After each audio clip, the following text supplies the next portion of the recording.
चलिए स्टार्ट करते हैं हम पी ब्लॉक के 15th ग्रुप से क्वेश्चन करना। Am I audible to all of you?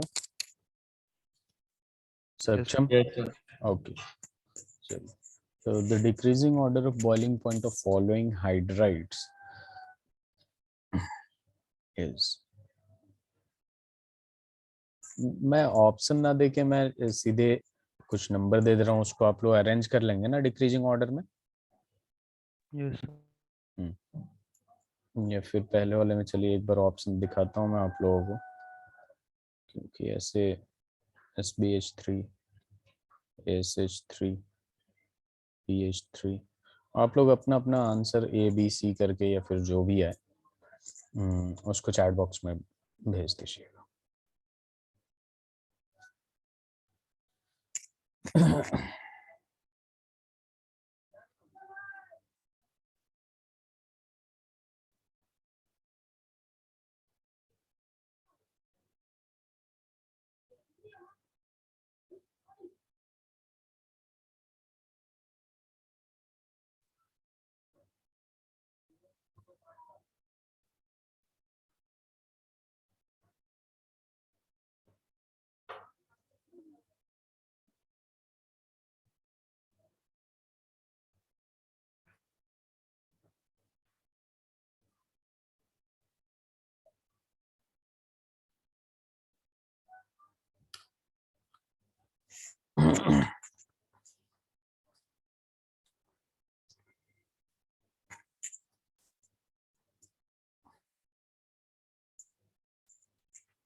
अभी चेक द क्वेश्चन अगेन।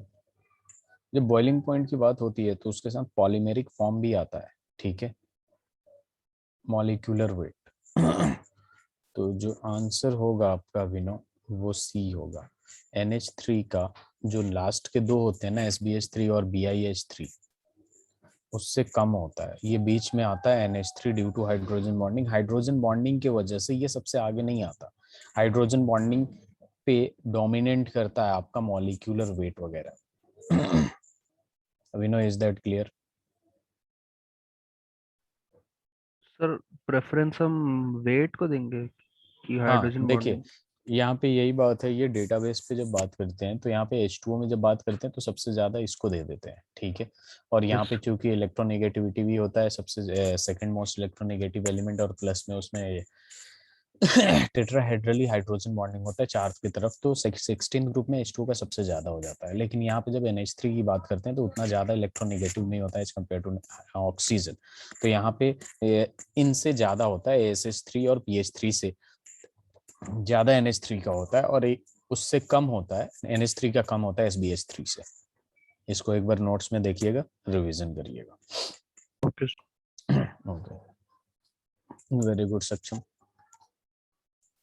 तो हम टॉपिक वाइज ही ले रहे हैं। सबसे पहले ग्रुप 15 एलिमेंट्स में इस टाइप के जो भी क्वेश्चंस आते हैं वो कर रहे हैं, उसके बाद आगे बढ़ेंगे, ठीक है।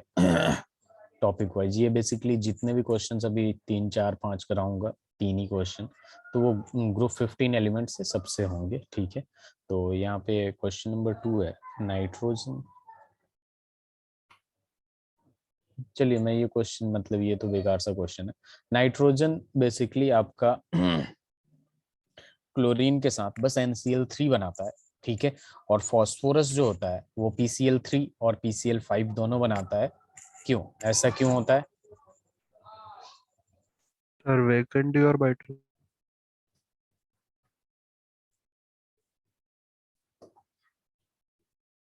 हाँ, वैकेंट डी और वाइटल। हाँ, मैं कुछ मैसेज पढ़ रहा था। हाँ सक्षम, ठीक है, कोई दिक्कत नहीं। ऑप्टिकल आइसोमर में क्या आपको प्रॉब्लम आ रही है? हेलो एल्केन्स में? Yes sir. सर वो टॉपिक समझ नहीं आ रहा मतलब। देखिए अगर ऑप्टिकल आइसोमर बेसिकली बहुत ही बड़ा टॉपिक है अगर 11th से उठा के देखे तो, ठीक है। लेकिन 12th वाले में तो बहुत ही आसान है। किस चैप्टर में दिक्कत आ रही है ऑप्टिकल आइसोमर के? सर अभी तो हेलो एल्केन वाले में। हेलो एल्केन में बस आपको यही बताना है ऑप्टिकल एक्टिविटी, ऑप्टिकली एक्टिव कौन है और ऑप्टिकली इनएक्टिव कौन है, ठीक है। दूसरी बात, ये कैसे चेक करते हैं, तो एक नॉर्मल लाइट लेके हम निकोल प्रिज्म के थ्रू पास करते हैं तो वो प्लेन पोलराइज लाइट पीपीएल बन जाता है, प्लेन पोलराइज लाइट बन जाता है। ठीक है, अब किसी कंपाउंड का सॉल्यूशन लेंगे, ठीक है, ऑर्गेनिक चूंकि हेलो एल्केन पढ़ रहे हैं तो किसी कंपाउंड हेलो एल्केन का कोई कंपाउंड लिया, उसका सॉल्यूशन लिया और प्लेन पोलराइज लाइट को उस सॉल्यूशन के थ्रू पास कराया और प्लेन पोलराइज लाइट, ठीक है, अगर रोटेट नहीं हुआ तो ऑप्टिकली इनएक्टिव होगा, अगर रोटेट हुआ तो ऑप्टिकली एक्टिव होगा। अब वो रोटेशन जो है दो तरीके से हो सकता है, या तो लेफ्ट होगा या फिर राइट, क्लॉकवाइज या फिर एंटी क्लॉकवाइज। क्लॉकवाइज में डी होता है प्लस डेक्स्ट्रो रोटेटरी कहते हैं, और एंटी क्लॉकवाइज को लेवो रोटेटरी कहते हैं, एल कहते हैं। ठीक है, यहां तक समझ में आया? Yes sir. अब देखिए, ऑप्टिकली एक्टिव या ऑप्टिकली इनएक्टिव ऐसे भी बता सकते हैं कि अगर जिसमें प्लेन ऑफ सिमेट्री और सेंटर ऑफ सिमेट्री ना होगा वो आपका ऑप्टिकली एक्टिव कंपाउंड होगा, और जिसमें से इन दोनों में दोनों हो या फिर एटलीस्ट वन हो वो ऑप्टिकली इनएक्टिव कंपाउंड हो जाएगा। ठीक है, तो ये प्लेन ऑफ सिमेट्री और सेंटर ऑफ सिमेट्री जो बेसिकली होता है आपका क्लास 11th में ही पढ़ा आपने। वैसे अगर एक क्लास होगी तो मैं ये सारा एक्सप्लेन कर दूंगा 11th वाला। ठीक है, उसके बाद एनेंशियोमर आ जाता है जिसका non super imposable mirror image हो, फिर रिटेंशन आ जाता है, रेसमिक मिक्सचर आ जाता है। हाँ तो एक सर, बार बस रीड ये करिए, टर्म्स एक बार समझनी थी अभी।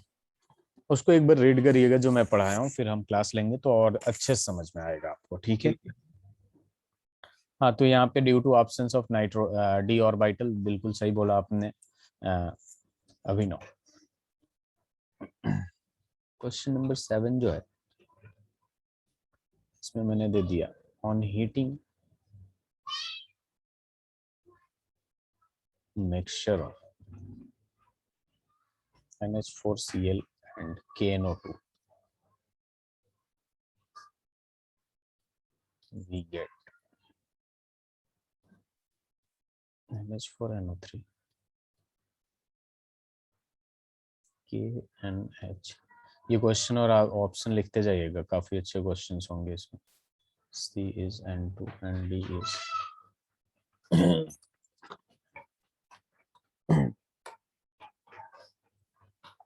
NH4Cl और KNO2 को जब हीट करते हैं, मिक्सचर को हीट करते हैं बेसिकली, तो हमें क्या मिलता है?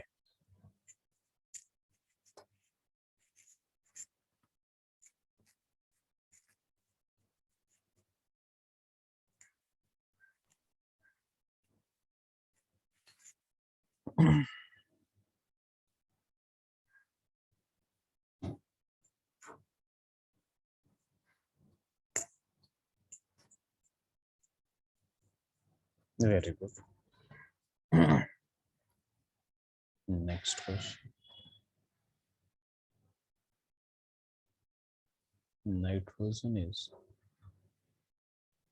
relative inactive element because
very good.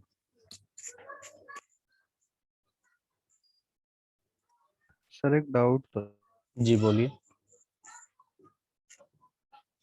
Sir question था which of the following trihalide is most basic. अच्छा, ट्राई हेलाइड किस यस ग्रुप का है? सर, नाइट्रोजन के है NF3 NCl3 Ni3 NBr3।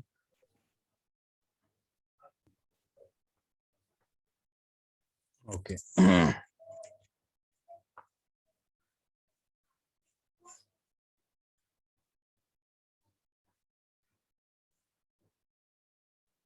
NF3 भी था उसमें? यस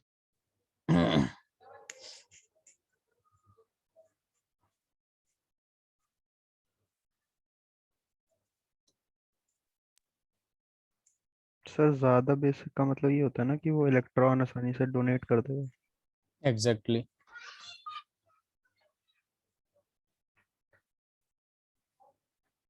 मैं बता रहा हूँ।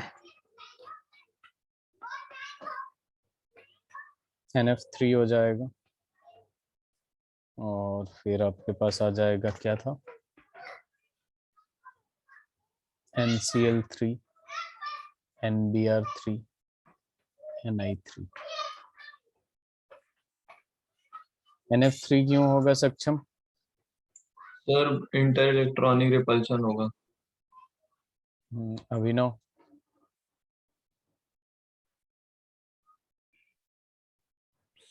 सर मोस्ट बेसिक बता।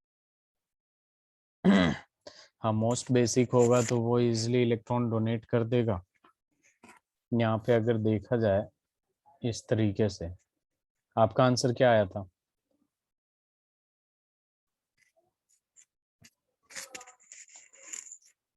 सर पता नहीं, आंसर नहीं, बस NF3 लीस्ट बेसिक है इतना याद है। लीस्ट बेसिक है NF3? चलिए मैं बता रहा हूँ, एक क्वेश्चन के लिए मैं रीजन देख रहा हूँ, क्योंकि इसमें थोड़ा सा कॉन्ट्राडिक्शन आएगा अगर ये देखेंगे कि यहाँ से ये इजिली डोनेट भी कर सकता है क्योंकि दूर दूर है, लेकिन यहाँ से ये है आपका कि ये पास पास में होगा, तो रिपल्सन की वजह से जल्दी दे सकता है। तो एक क्वेश्चन दे देता हूँ, फिर मैं अभी इसके बारे में सोचता हूँ। क्वेश्चन लिखिएगा।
It doesn't support.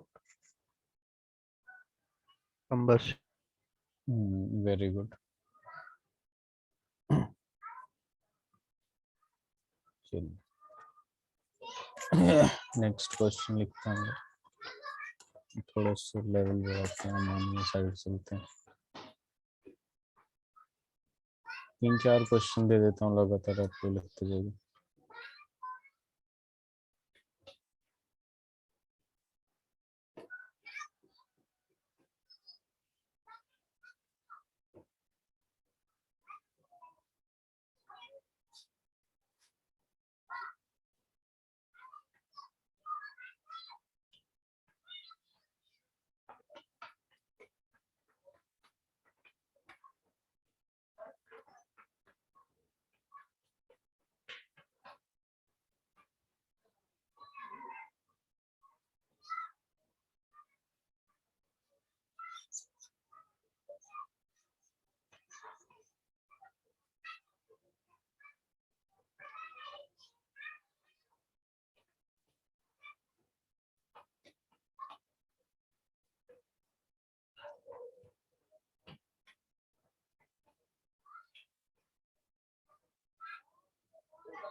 11 का आंसर क्या होगा?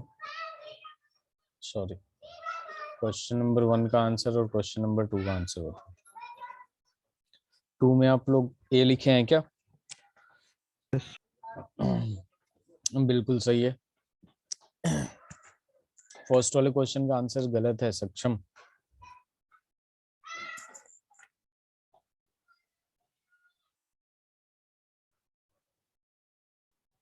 Sir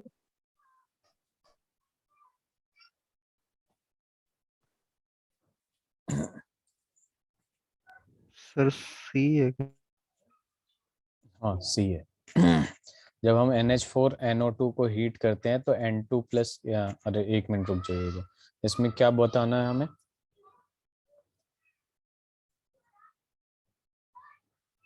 Which of the following compounds will not give ammonia on heating? हाँ ठीक है, इसको जब हीट करते हैं ना हम लोग तो यहाँ पे क्या मिलता है? N2 प्लस H2O मिलता है, यस सर 2H2 हो जाए, तो आंसर हो जाएगा आपका सी। ठीक है, स्लाइड चेंज करो।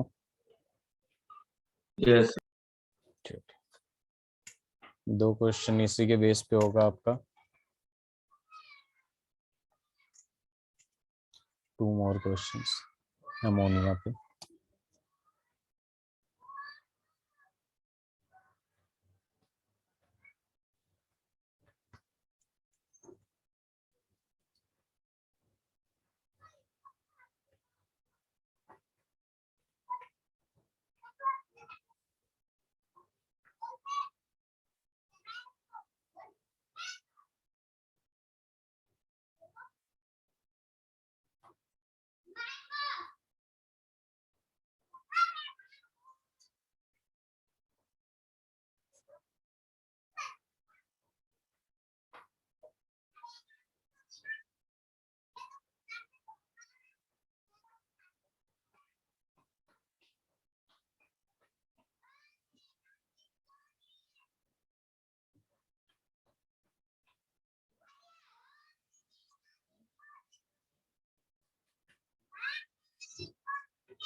क्वेश्चन लिख रहे हैं आप लोग या फिर स्क्रीनशॉट ले रहे हैं?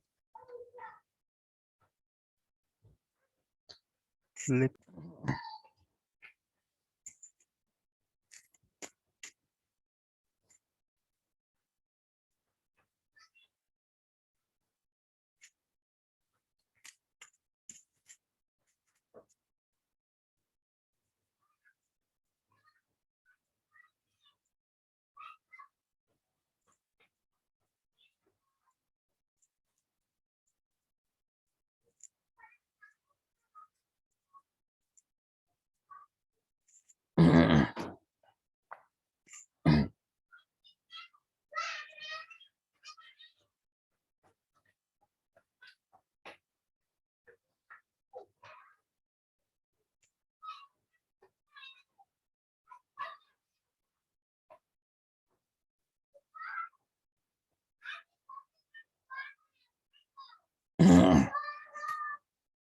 लीस्ट बेसिक होगा आपका NF3।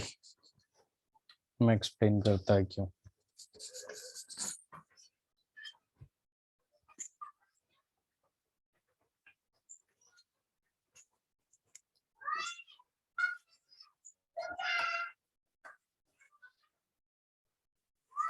गलत। क्वेश्चन दे रखा है आपको, ammonia is a Lewis base, it forms complexes with the cations, which one of the following cations does not form complex with ammonia?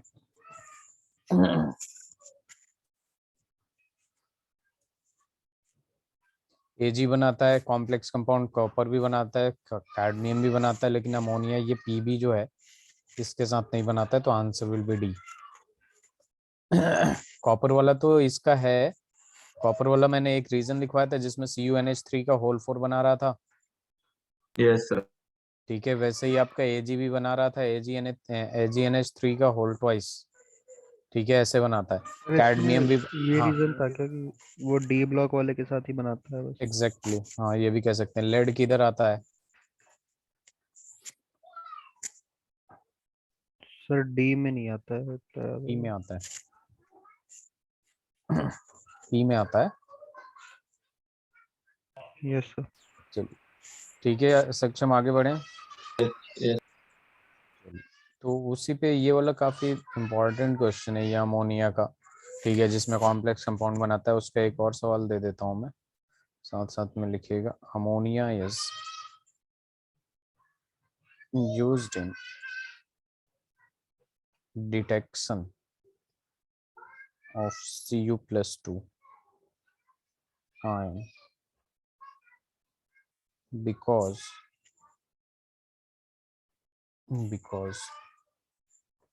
option A, because aqueous solution of NH3 reacts with Cu+2 ion to form deep blue colored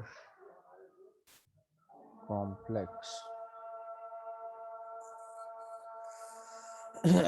ये ए वाला part हो जाए तो मुझे बताइएगा, फिर दूसरा option लिखूंगा।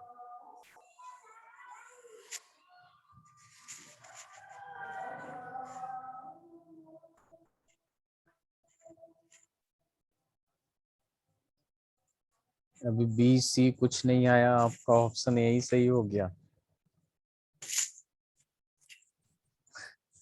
अच्छा सर यही होगा। अच्छा ठीक है, तो बाकी का ऑप्शंस लिखवाऊं?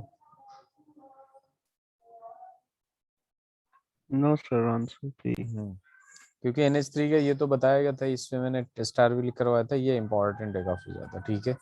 बाकी इसी टाइप के ऑप्शन है, मैं रीड कर दे रहा हूँ। NH3 react with Cu+2 ion to give blue precipitate of CuO, जो कि गलत है। aqueous solution of NH3 react with Cu+2 ion to form white coloured complex, ये भी गलत है, ब्लू होता है ना। NH3 reacts with Cu+2 ion to give green precipitate, ये भी गलत। यस हाँ ये वाला देख लेते हैं हम लोग पहले। NF3, NCl3, NBr3 और Ni3, ठीक है। तो मैंने बताया था दो तरीके से देख सकते हैं, ठीक है। यहाँ पे भी इलेक्ट्रॉन डोनेट कर सकता है, यहाँ पे भी डोनेट कर सकता है, यहाँ पे भी डोनेट कर सकता है और यहाँ पे डोनेट कर सकता है। लेकिन होगा ये, यहाँ पे क्या होगा कि फ्लोरीन मोस्ट इलेक्ट्रोनेगेटिव एलिमेंट है कि नहीं सक्षम? Yes sir. अब ये जब फ्लोरीन मोस्ट इलेक्ट्रोनेगेटिव एलिमेंट है और बेस किसे कहते हैं हम लोग? इलेक्ट्रॉन डोनर को, तो इसके आसपास से इलेक्ट्रॉन ले जाना आसान होगा। सर होना तो चाहिए।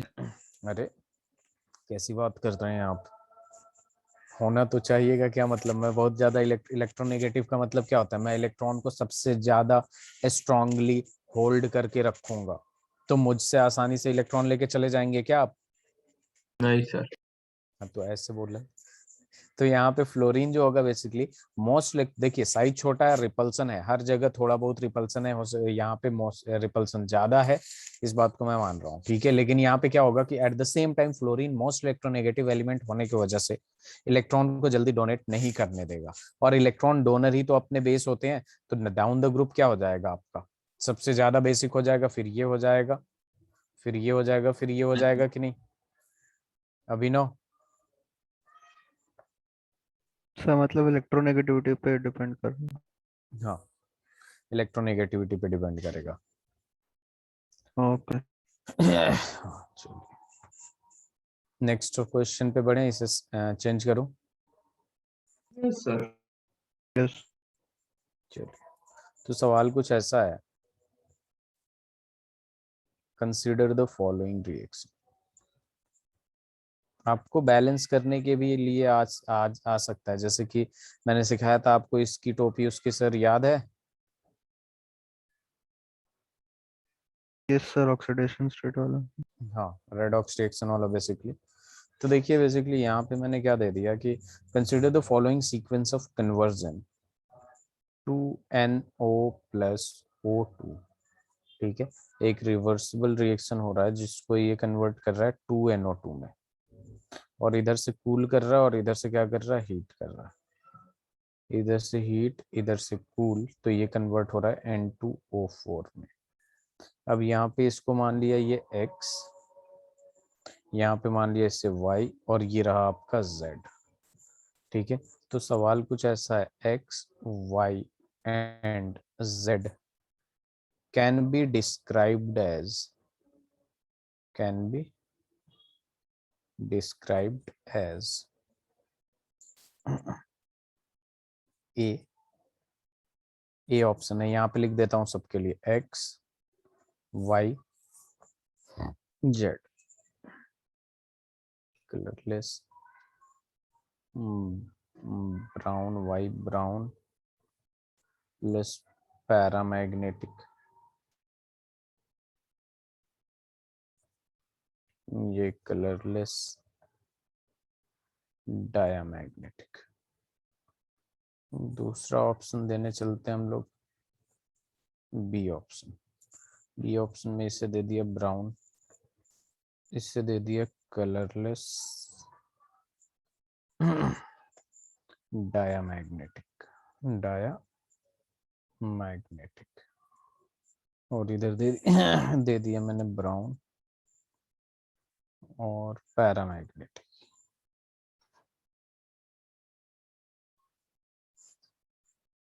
बी ऑप्शन तक हो जाए तो बताइएगा, सी और डी भी लिखना है।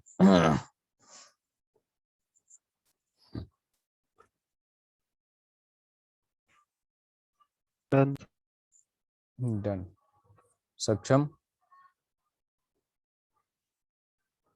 Done sir. ठीक। सी देखेंगे, सी वाले में यहाँ पे दे दिया एक्स जो है वो कलरलेस है, वाई भी कलरलेस हो गया, कलरलेस, और पैरामैग्नेटिक। जेड जो है आपका, वेट, जेड क्या हो गया आपका, ब्राउन डायामैग्नेटिक।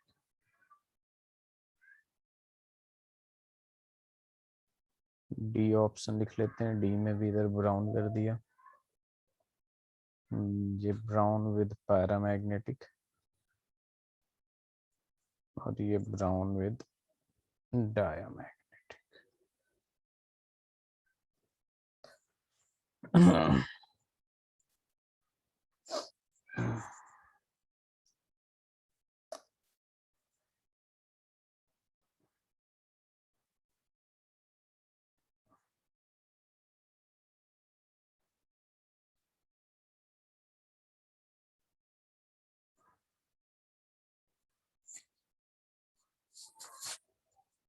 हो जाए तो बताइएगा, और नहीं हो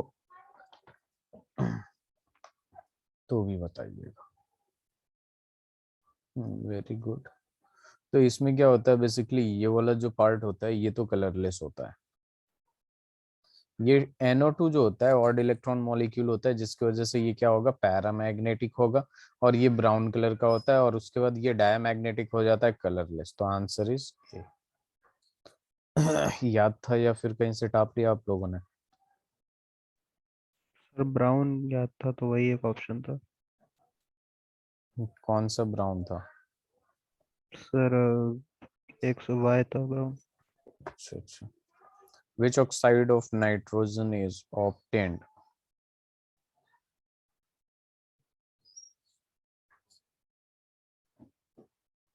on heating ammonia nitrate at 250 degrees centigrade.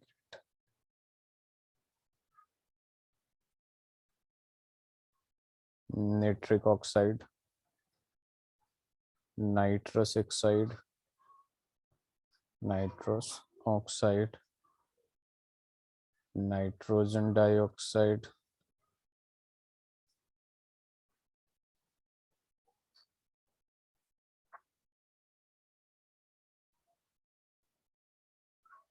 dinitrogen tetra oxide.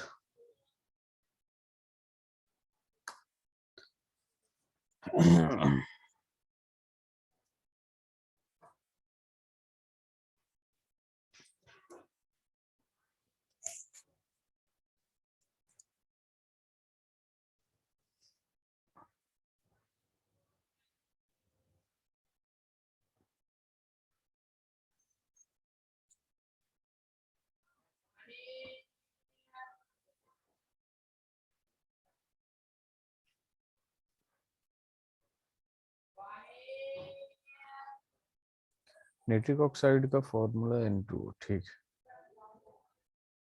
Abhinav, sorry तो आ गया। सक्षम, सर नहीं पता है मुझे। कुछ नहीं है, यहाँ पे अमोनियम नाइट्रेट लिखे NH4NO3 और इसको जब हीट करते हैं, ठीक है, एक बात ध्यान में रखिएगा, NH4N2 को NO2 को करते हैं तो हमारे पास क्या निकलता है अभिनव? N2+2 H2O निकलता है, यस सर। ठीक है। यस जब ये NO3 होता है तो यहाँ पे N2O हो जाएगा और इसके साथ भी क्या निकलेगा? वाटर ही निकलेगा, 2H2O। तो यही तो है आपका nitric oxide. Okay sir. Slide change करूं? Yes sir.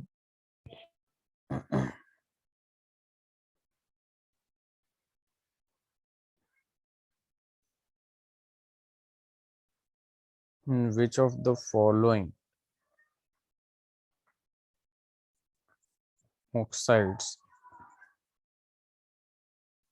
is anhydride of nitrous acid? Nitrous acid का अनहाइड्राइड बताना आपको। N2O3, NO2, NO, N2O4. Which of the following oxide is anhydrous of nitrous acid? बहुत आसान है। नाइट्रस एसिड का formula पता है आपको अभिनव और सक्षम?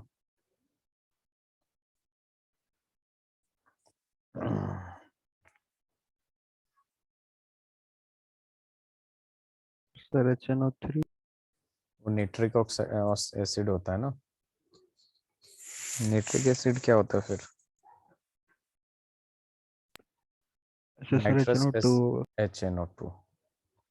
अब इसका अनहाइड्राइड बनाना है तो इसमें से क्या निकालना पड़ेगा हमें? H2O। अब यहाँ H है नहीं तो 2 से मल्टीप्लाई कर देंगे, यहाँ पे H2O अब निकालिए। दोनों का दोनों H निकल गया, N2 हो गया और 2 जो 4 ऑक्सीजन में से एक निकल गया, N2O3। Answer will be A. Saksham, समझ में आया? आसान है। Yes sir. चलिए नेक्स्ट क्वेश्चन की तरफ बढ़ते हैं अपन लोग और यहाँ लिखेंगे a gas, wait,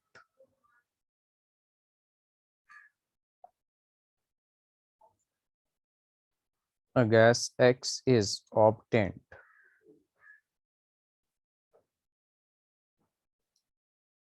when copper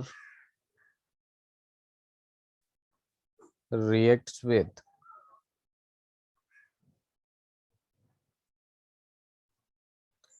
dilute HNO3.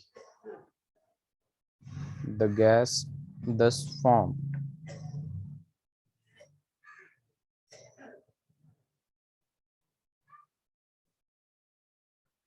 reacts with oxygen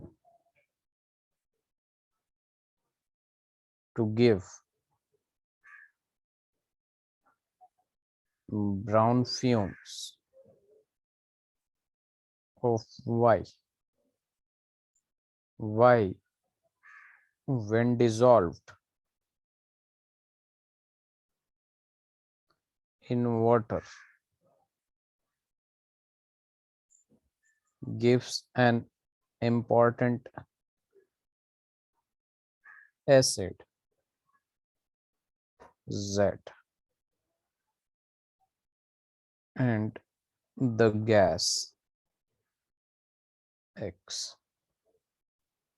तो हमें बेसिकली बताना है X, Y एंड Z, बताना है क्या है। ऑप्शन दूं या फिर बना लेंगे आप लोग?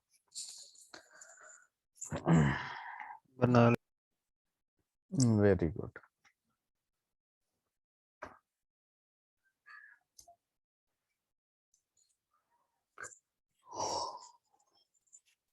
कॉपर को रिएक्ट करना है डाइल्यूट HNO3 से, तो एक गैस मिलेगा, उसको X कहेंगे। किसका आंसर आ गया? Y is NO2.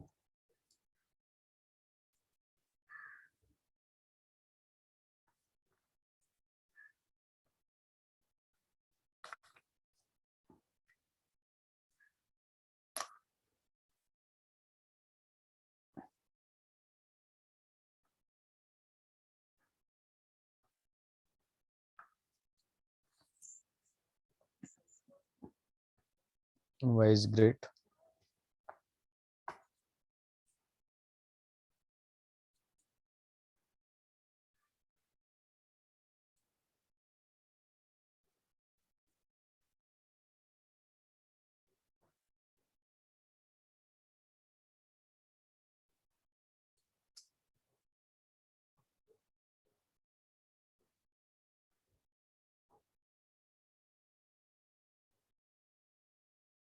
Very good, Avino. सक्षम,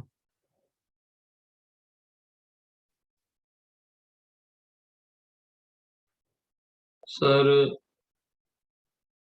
जी बोलिए। सर सिर्फ वाई पता है। क्या होगा Y? NO2। यस। तो NO2 कैसे पता है ये बताइए जरा, ये ब्राउन गैस से? यस। ये गलत बात है, इससे पहचान रहे हैं ये। वेरी गुड, ये ब्राउन, चलिए NO2 बता दिए आप। तो अगर मैं ऑप्शन देता, लेट मी चेक दो ऑप्शन। हाँ फिर तो कर देते आप। ऑप्शन से फायदा हो जाता, पता है क्यों? क्योंकि XYZ रेस्पेक्टिवली देता है, ऑप्शन ए में ही दे रखा है बस NO, NO2 और एक HNO3, बाकी Y के जगह पे ना अलग अलग चीज दे रखा है, तो ये तो कर ही देता है ना सक्षम। लेकिन कॉन्फिडेंस लाइए और क्वेश्चंस देखिए, इसी टाइप के क्वेश्चंस थोड़े मुश्किल होंगे, ठीक है, क्योंकि रिएक्शन आपको ध्यान में रहना चाहिए। इसमें क्या होता है कि कॉपर को जब हम HNO3 से रिएक्ट कराते हैं, जब ये डाइल्यूट होता है, जब ये डाइल्यूट होता है और इसको कराते हैं, तो यहाँ पे कॉपर मिल जाता है और NO3 का होल ट्वाइस हो जाता है, और इसके साथ मिलेगा NO और H2 वगैरह मिलेगा, जो कि मतलब बैलेंस करिएगा तो मिल जाएगा, H2 वगैरह मिलेगा। तो ये मिल गया आपका X। अब X को क्या किया है कि O2 से रिएक्ट कराया है, यही कराया है ना। O2 से रिएक्ट कराएंगे अगर X को, ठीक है, और 2NO ले लेंगे, तो ये क्या बनेगा? 2NO2 बन जाएगा। Yes sir. ये हो जाएगा आपका Y। अब Y को क्या करना है आपको, यहाँ पे NO2 को बेसिकली हम 3 मोल्स ऑफ दिस लेते हैं और इसको क्या करते हैं, हाइड्रोलाइसिस करते हैं। हाइड्रोलाइसिस करेंगे तो यहाँ मिल जाएगा 2HNO3 नाइट्रिक एसिड, और ये मिल जाएगा NO। तो फिर से X मिल गया, और X के साथ क्या मिल रहा है? Z। तो this will be Z, this will be Y and this will be X। यही बताया था ना आपने अभिनव? अच्छा, X और Y बताया था आपने, Z नहीं बताया था। यस। ये समझ में आ गया? Yes sir. यस। चलिए, तो नेक्स्ट सवाल लिखिएगा। क्वेश्चंस ऐसे भी पूछ सकते हैं आपको, ठीक है, कि कंप्लीट, जितने मतलब जितने भी क्वेश्चंस कर रहा हूँ बेसिकली पूरे के पूरे NCERT बेस पे है, और रिएक्शंस उसमें है वही सारे रिएक्शंस भी हो रहे हैं। Complete the given equations. Complete the given equations में सबसे पहले अपने पास क्या आ जाएगा? कॉपर आ जाएगा, और यहाँ आ जाएगा 8HNO3 और ये हो जाएगा 3CuNO3 का होल ट्वाइस। और यहाँ पे मैंने एक लिख दिया W जिसको फाइंड आउट करना आपको +4H2 प्लस में 4H2। दूसरा रिएक्शन दे दिया मैंने 4Zn + 10HNO3 और इसको दे दिया मैंने 4ZnNO3 का होल ट्वाइस और यहाँ दे दिया मैंने 5H2O और प्लस में दे दिया X, इससे फाइंड आउट करना है। देन दे दिया मैंने I2। ये सारे रिएक्शंस लिखवाए ना मैंने, मोस्टली लिखवा चुका हूँ मैं। Y और फिर यहाँ दे दिया 10NO2 और इसके साथ दे दिया आपका ऑक्सीडाइज और रिड्यूस वाला है बेसिकली।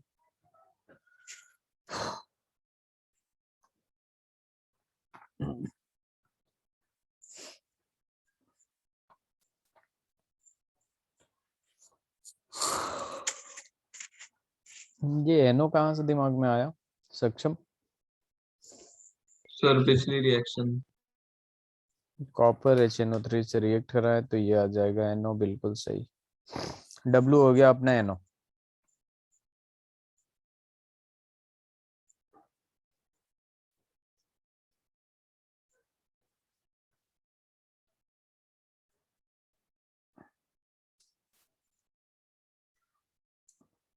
सर X तो N2 हो जाएगा। बिल्कुल सही। What about Y? इसमें ये ऑक्सीडाइज होगा, इसको डालने से ये ऑक्सीडाइज ही तो हो रहा है। 0 0 0 ऑक्सीडाइज होके ये Cu+2 में चला गया, ये Zn+2 में चला गया, तो I किस में जाएगा? ऑक्सीडाइज होके HiO3 बनाएगा कि नहीं, तभी तो ऑक्सीडाइज होके +7 में जाएगा, तो ये Y हो जाएगा। Yes. Very good. ये रिएक्शन आपको देखना है दोबारा सक्षम एंड अभिनव। स्लाइड चेंज करो, लिख लिया आप लोगों ने? Yes.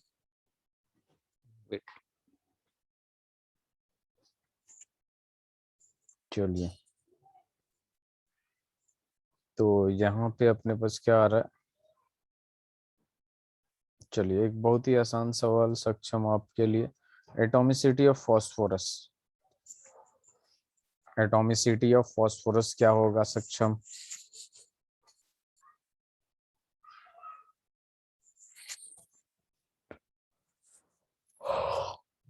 अभिनव? सर 4। 4 होगा, बोल दिया अगर ये सक्षम जब मैं सवाल ऐसे पूछूं, क्योंकि ये टेट्रा एटॉमिक होता है तो P4 बनाता है। Very good.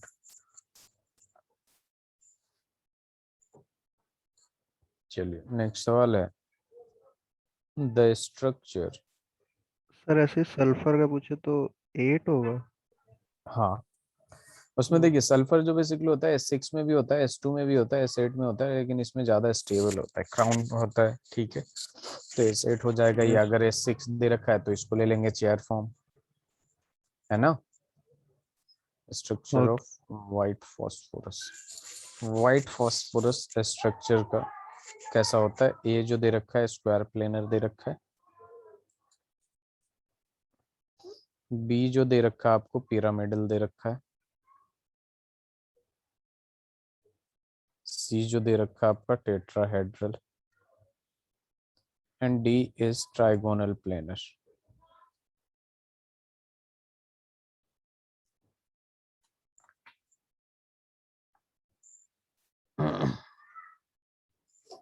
White phosphorus.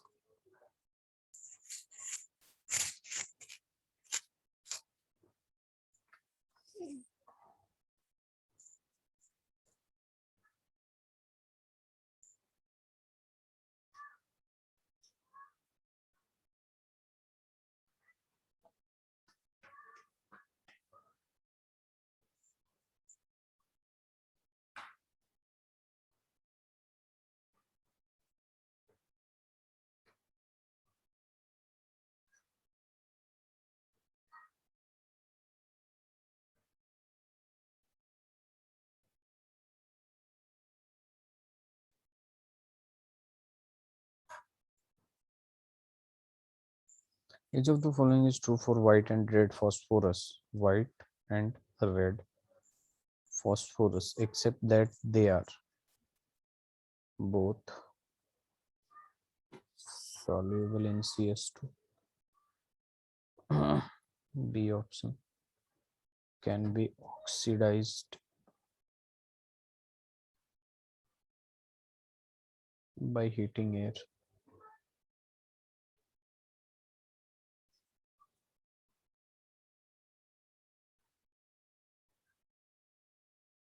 C option,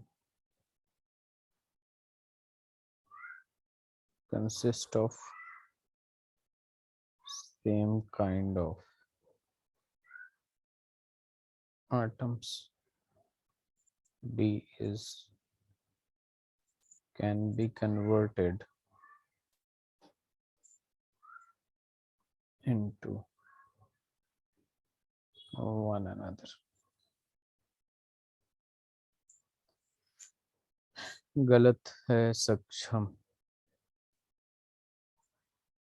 first वाला हो गया अभिनव। नो सर, याद नहीं मुझे। ये स्ट्रक्चर ऑफ फॉस्फोरस जो होता है बेसिकली ये होता है आपका टेट्राहेड्रल, ध्यान में रखिएगा, white phosphorus. Second, sir second में मतलब जो गलत है वो बताना है हमें, प्रॉपर्टी। हाँ,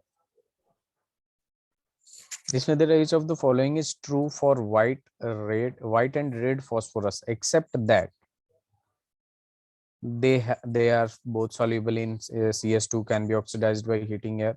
तो बेसिकली दोनों soluble नहीं होते हैं, एक ही soluble होता है। और आपको पता होना चाहिए कि white phosphorus soluble in CS2 होता है, बट red phosphorus जो होता है insoluble in CS2। तो ये आंसर हो जाएगा, बाकी ये सेम होता है सब कुछ। ठीक है, वेरी गुड सक्षम, आपका ये वाला आंसर बिल्कुल सही था।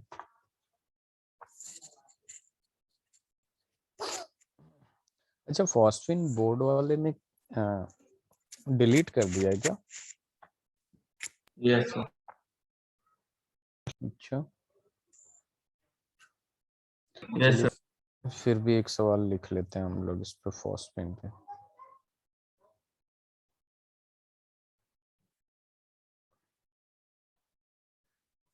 Phosphine is prepared by the action of A, phosphorus and H2SO4, B, phosphorus and sodium hydroxide, C, phosphorus and H2S, D, phosphorus and HNO3।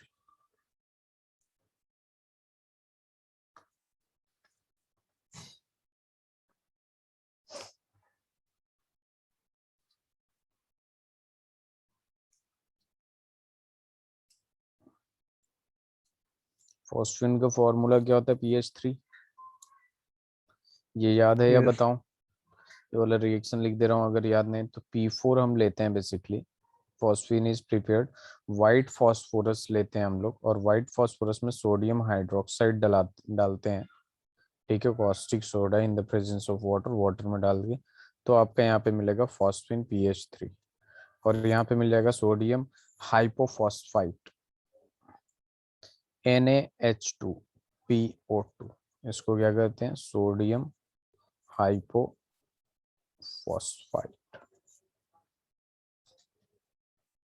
The answer is B.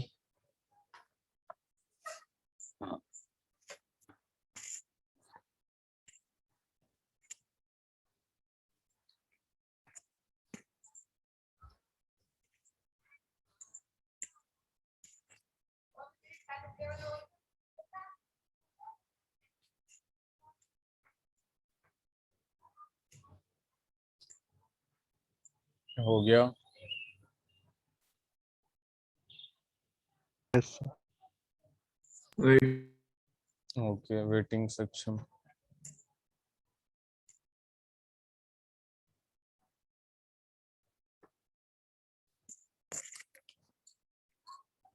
Done sir. Very good. चलिए फिर next सवाल करते हैं हम लोग, ठीक है।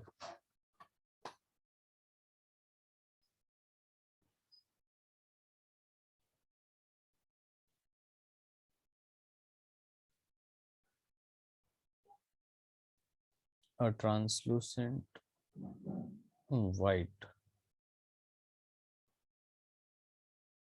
waxy solid A reacts with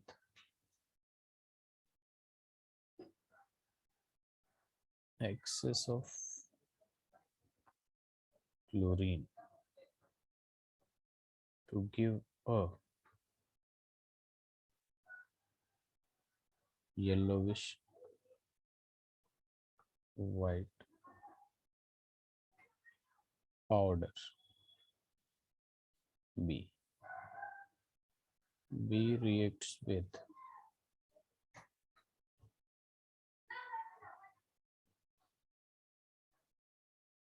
organic compounds containing which group, converting them into chloroderivatives. सवाल बहुत बड़ा सा है लेकिन इजी है। B on hydrolysis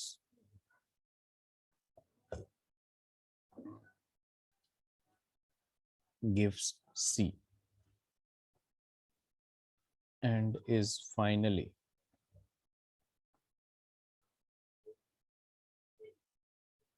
converted to phosphoric acid. A, B and C are option A P4, PCl3, H3PO4. Option B है P4 PCl5 H3PO3. Option C है P4 PCl5 POCl3. Option D है P4 PCl3 POCl3.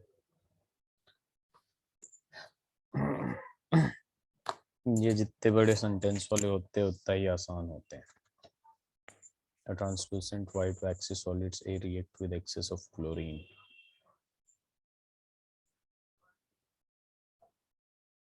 to give a yellowish white powder.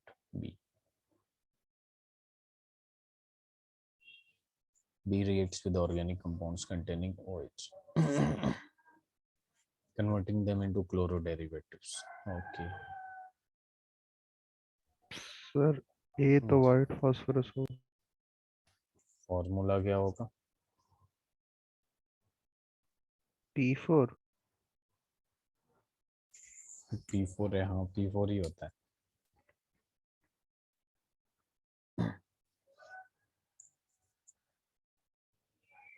सक्षम कुछ समझ में आ रहा है? हाँ सर, मैं बी और सी का सोच। Okay, very good.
हुआ, ये बताऊं मैं?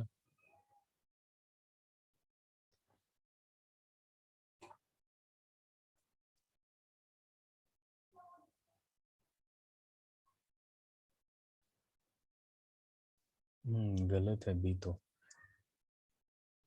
चलिए मैं बताता हूँ यहाँ पे।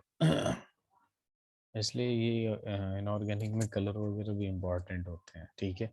सबसे पहले रिएक्शन क्या हो गया कि P4 से करा रहे हैं, ठीक है। P4 से करा रहे हैं, क्लोरीन गैस से पास करा रहे हैं, तो अपने को मिलेगा PCl5।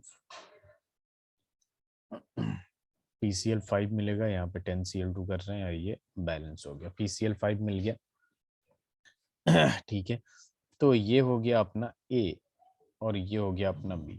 अब हमें क्या करना है according to the question, yellowish white order B reacts with organic compounds containing OH group। Organic compound से रिएक्ट कराना है, यानी बी को PCl5 को बेसिकली हमें किससे कराना है, ठीक है, OH ग्रुप यानी C2H5OH, और ये दे देगा आपको अच्छे से पता है ये क्या देने वाला है, हैलोजन डेरिवेटिव देगा C2H5Cl दे देगा, और इसके साथ POCl3 भी निकलता है और HCl भी निकलता है। फिर इसमें बोला है, क्वेश्चन में बोला है कि converting them into chloro, B on hydrolysis gives C।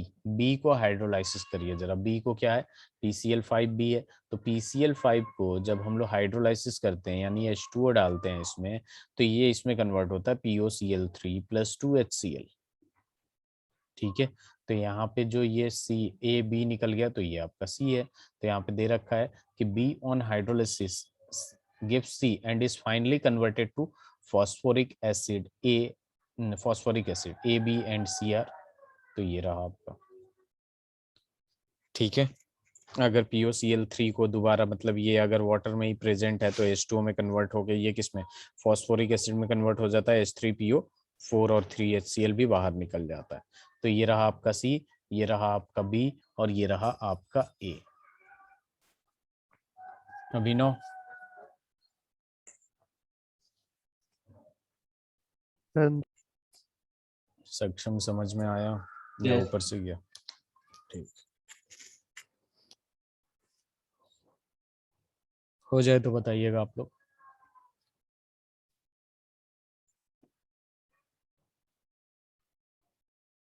Done, sir. चलिए, अभिनव हो चुका है ना आपका? यस एक अब इजी सा क्वेश्चन, छोटा सा, विच of the following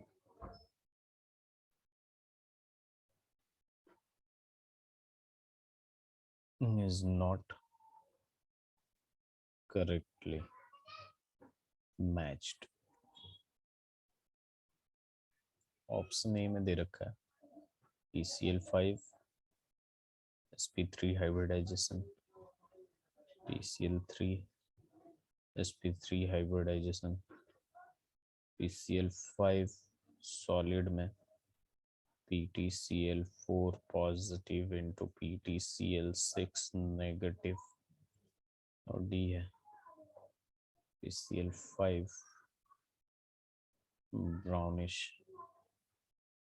powder.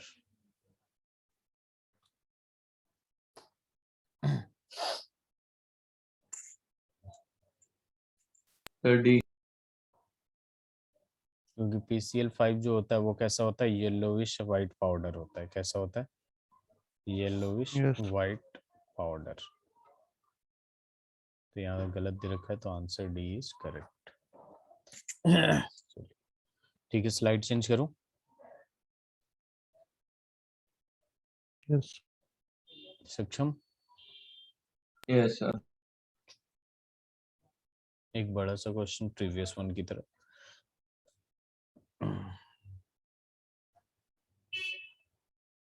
On reaction with Cl2 phosphorus forms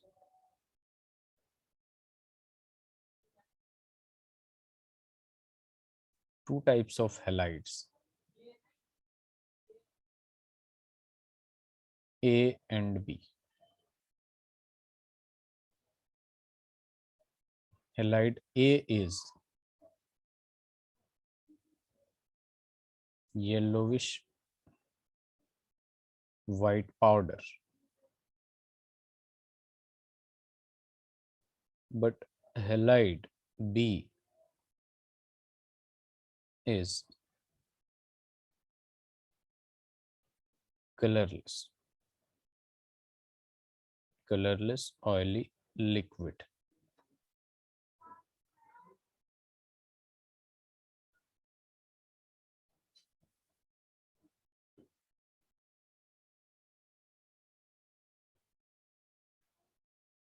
Colorless, oily liquid. What would be the hydrolysis products of A and B respectively?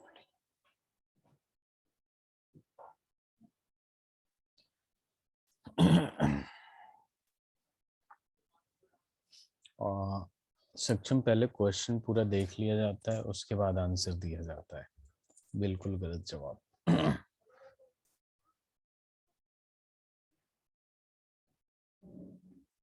ये जल्दी जल्दी के चक्कर में एग्जाम में नहीं करिएगा, पहले आराम से सवाल पढ़िए। सर मतलब क्वेश्चन में ये ना कि ए और बी का हाइड्रोलिसिस करे तो क्या मिलेगा? यस,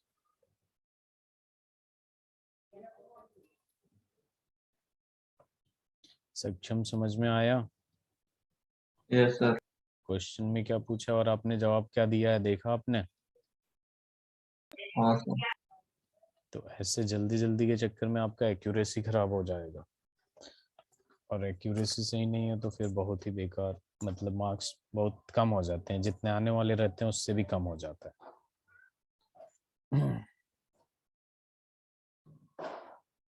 हमें जो सवाल दिया है ए और बी फाइंड आउट करने को नहीं दिया, hydrolysis products of A and B दे रखा है, which is very easy. Sir A और सी सेम है। रिस्पेक्टिवली लिखा है यहाँ पे, दैट मीन्स समथिंग, है ना अभिनव? यस सर, ए हो जाएगा। तो यहाँ पे क्या आपका एकदम इजी है। जो PCl5 को हम लोग बेसिकली PCl5 को जब हम लोग हाइड्रोलाइसिस करते हैं तो यहाँ मिलता है अपने को H3PO4, और PCl3 को अगर हम लोग हाइड्रोलाइसिस करते हैं तो यहाँ मिलता है H3PO3। तो हमें तो इसमें ये भी नहीं दे रखा था, ये अच्छी बात है सक्षम की, आपको ये याद है कि येलोविश वाइट फ्यूम क्या है, ठीक है, और बी कलरलेस, तो कलरलेस वाला जो BCl3 और PCl5 जो भी है ये भी पता होना चाहिए। ये वेरी अच्छा, बहुत अच्छी बात है कि इतना पता था, तभी तो हम हाइड्रोलिसिस करेंगे, है कि नहीं? नहीं तो यहाँ से अगर किसी को कुछ पता नहीं है, कभी भी क्वेश्चन ना मतलब किसी भी क्वेश्चन को अगर आपको आता भी है तो स्टेप वाइज किया करिएगा ताकि रिवीजन हो जाए। यहाँ पे क्या बोल रहा है, chlorine gas phosphorus form on reaction with chlorine gas यानी Cl2 को रिएक्ट कराना था, किससे रिएक्ट कराना था, forms two types of halides phosphorus, P4 से रिएक्ट करा दीजिए। यहाँ क्या मिल जाएगा, एक में PCl5 मिलेगा और दूसरे में कराइएगा Cl2 को ही P4 से, इसको बैलेंस कर लीजिएगा तो एक में PCl3 मिलेगा, ठीक है। उसके सर बाद हाँ सर PCl5 को हाइड्रोलाइज करेंगे तो POCl3 नहीं मिलेगा? साथ में वो भी मिलेगा, एक मिनट रुक जाइए। यहाँ पे जब हम लोग करते हैं PCl3 को, नहीं 5HCl मिलेगा, वो नहीं मिलेगा, यहाँ 5HCl मिलेगा और यहाँ पे 3HCl मिलता है, क्रॉस चेक कर लीजिएगा, यही मिलता है, ठीक है। यहाँ पे 4H2O होता है, तो कुल मिला जुला के 5 3 8, हाँ ठीक है। और यहाँ पे जो H2 होता है ये 3H2O होता है, तो यहाँ पे भी देख सकते हैं, ठीक है सक्षम। आगे बढ़े,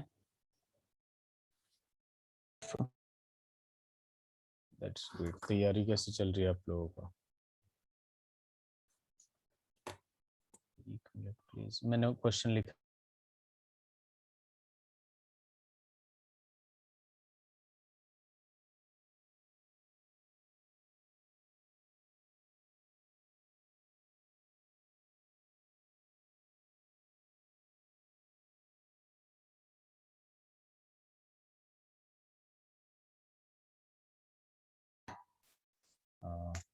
थैंक यू। चलिए, तो अब जो है ऑक्सी एसिड्स के कुछ क्वेश्चंस कर लेते हैं आप लोग। इक्विवेलेंट, इक्विटोरियल और एक्सियल बॉन्ड वाला क्वेश्चंस कर सकते हैं ना? यस सर, ट्राई करो। ट्राई करेंगे मतलब चलिए क्वेश्चन लिखिए जरा।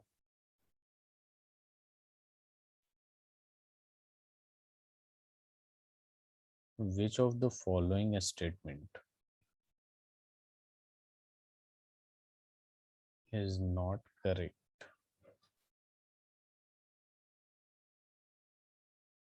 about the structure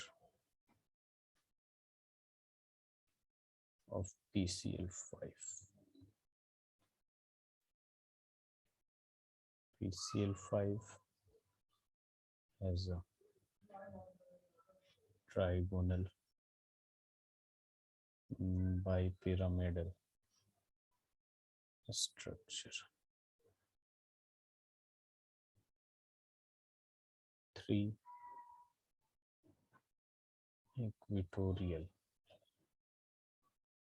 PCl bonds are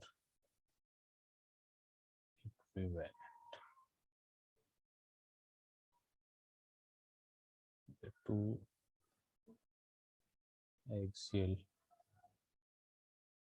bonds are different and longer than. Sir equivalent मतलब बॉन्ड लेंथ? हाँ, एक मिनट रुकिएगा। इक्वेटोरियल बॉन्ड्स, हाँ। PCl5 has a trigonal bipyramidal structure. 3 equatorial PCl bonds are equivalent. हाँ, equivalent का मतलब equal हो गया। Equatorial bond pairs suffer more repulsion than that of the axial bond pairs.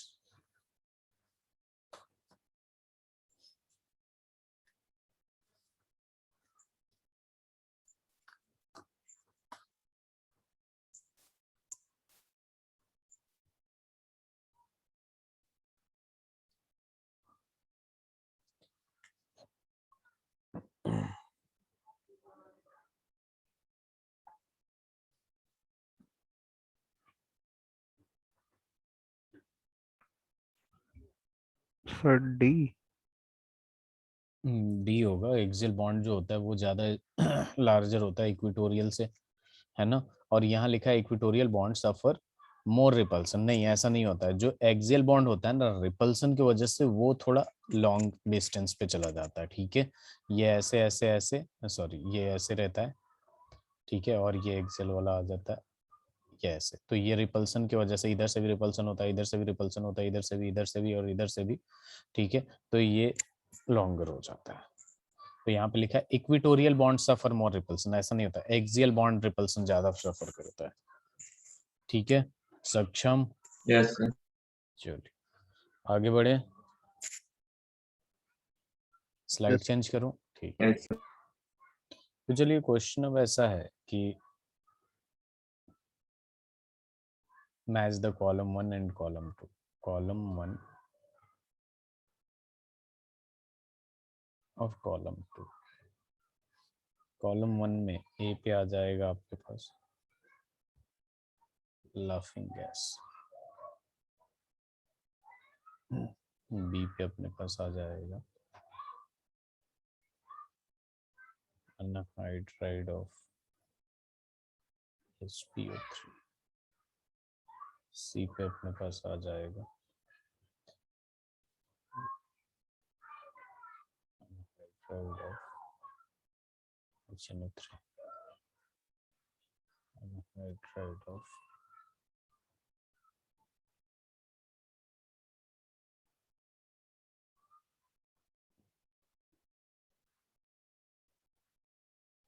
Acid hydride of nitrogen,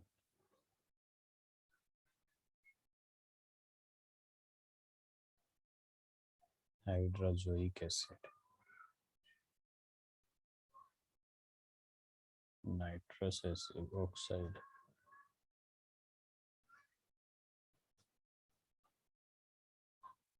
nitrogen pentoxide.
हो गया।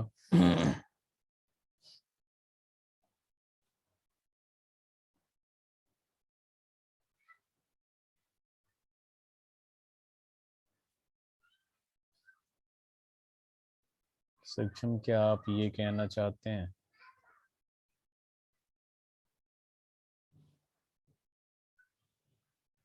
Yes अभिनव?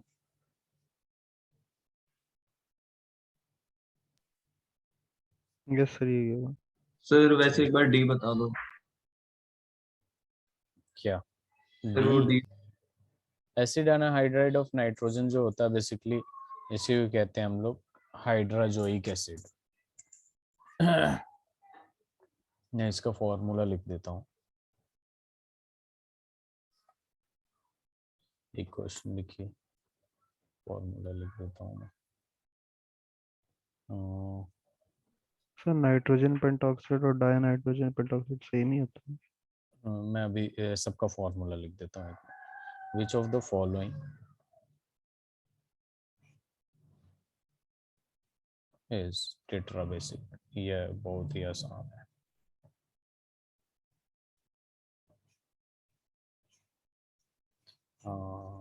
Hypophosphorous, ये ध्यान में रखिएगा, आप लोग बार बार पढ़ते रहिएगा। मेटा फॉस्फोरस, फॉस्फोरिक है ये, phosphoric acid. Pyro phosphoric,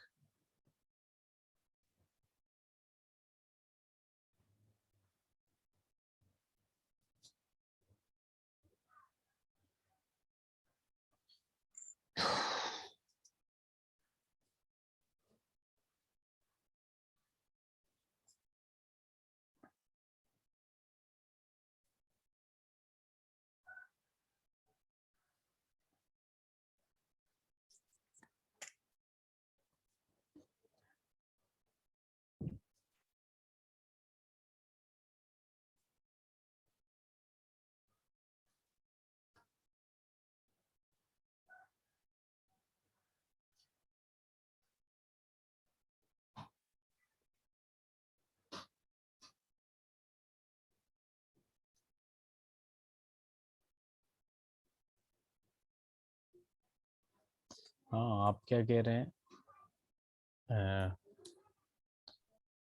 sir मैं पूछ रहा था, नाइट्रोजन पेंटॉक्साइड और नाइट्रोजन पेंटॉक्साइड तो सेम ही चीज होती है ना? नाइट्रोजन पेंटाऑक्साइड और di nitrogen pentoxide, yes sir. हाँ सेम होती है।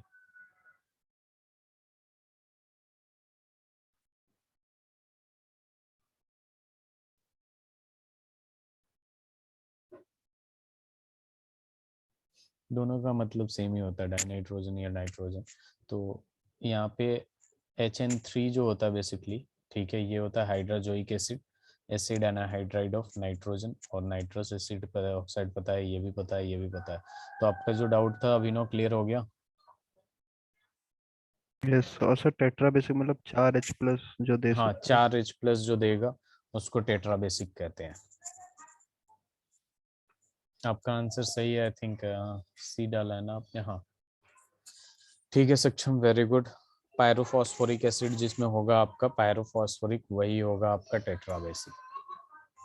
अब पायरो यस कैसे बनाते हैं याद है ना?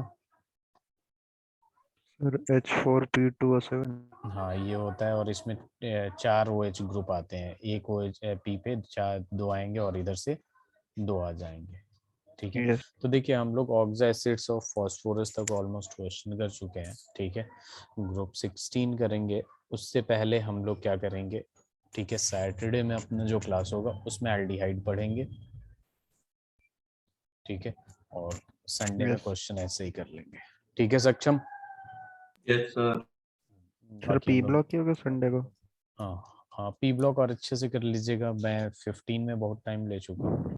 ठीक है, तो 16 17 18 एक ही मतलब कुछ मिक्सचर ऑफ क्वेश्चन करा दूंगा। और बाकी उसके बाद कौन सा चैप्टर करना है पी ब्लॉक के बाद? सर वो सॉलिड स्टेट सॉल्यूशन।